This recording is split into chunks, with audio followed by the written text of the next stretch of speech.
Discussing the future of human space exploration, a vital resource is confirmed on the surface of the Moon, and a first glimpse at asteroid Bennu.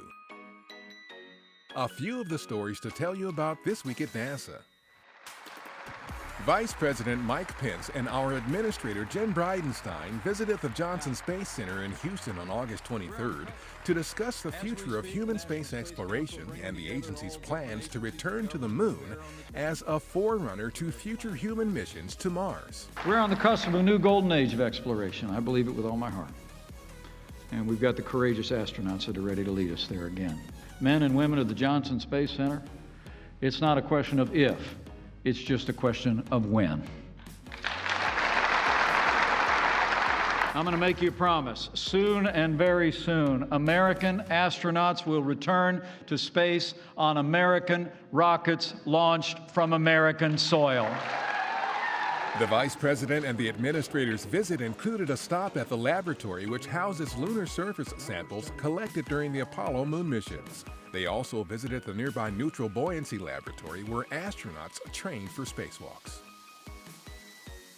Data collected by our Moon Mineralogy Mapper instrument, which flew aboard India's first mission to the Moon, have been used by a team of scientists to identify 3 specific signatures that definitively prove there is water ice within the top few millimeters of the lunar surface in the darkest and coldest parts of our Moon's polar regions.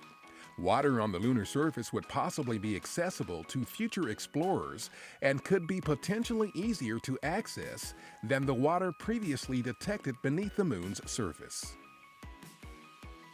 Our OSIRIS-REx spacecraft has sent back its first image of asteroid Bennu. Seen in this series of shots from a distance of about 1.4 million miles, Bennu appears as a single pixel. It was imaged as the spacecraft began the mission's initial science operations and final approach phase toward the asteroid. OSIRIS-REx, our first ever asteroid sample return mission, will arrive at Bennu in December and return a sample from the asteroid in September 2023. Our InSight spacecraft has passed the halfway point on its 6-month, 300 million mile voyage to Mars. The spacecraft is targeted to touch down on the red planet this November. The InSight team is using the time before the spacecraft's arrival at Mars to not only plan and practice for that critical day, but also to activate and check spacecraft subsystems vital to cruise, landing, and surface operations, including the highly sensitive science instruments. InSight will be the first mission to study the red planet's deep interior.